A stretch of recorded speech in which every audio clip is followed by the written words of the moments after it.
अरे तुम्ही एकत्र कसे? हा सरप्राईज. मी ठरवलंय तुला आजपासून चिडण्याची, रागावण्याची, भांडण्याची एकही संधी द्यायची नाही. मग त्याच्यासाठी काय करणार आहात म्हणे? त्यासाठी आजपासून मी रोज माझ्या ब्रेक मध्ये इकडे येणार, तुला पिकअप करणार आणि घरी सोडणार. म्हणजे आपली रोज भेट होईल.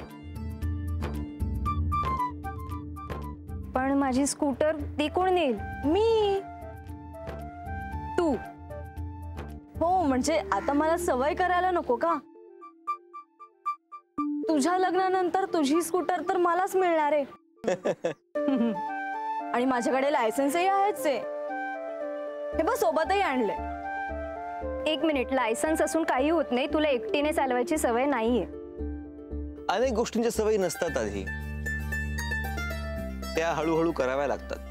गप्प बसा, काही काय बोलताय? आता यात मी काय कुठे काहीही बोललोय? तिला आज ना उद्या शिकावी लागणार आहे गाडी.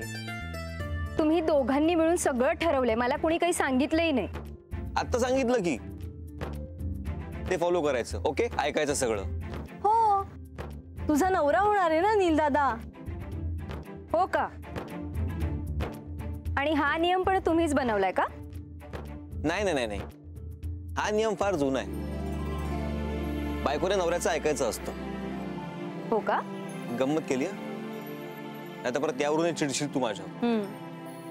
ए चल, मला गाडीची किल्ली दे. तुमचा रोमांस नंतर करा. बस लवकर, आपल्याला रोमांस पण करायचा आहे ना. बस. काय वाह्यातपणा चाललाय. आणि घरी वाट नाही का बघणार माझी? हा, अगं मी सांगेन ना आजीला. ती नील दादा बरोबर आहे. तिचा रोमांस झाला की ती येईल. खाणार आहेस तू? बस लवकर चल, माझ्याकडे फक्त अर्धा तास आहे. हो, आणि नीट जाग, नीट चालव. बाय. नीट ये.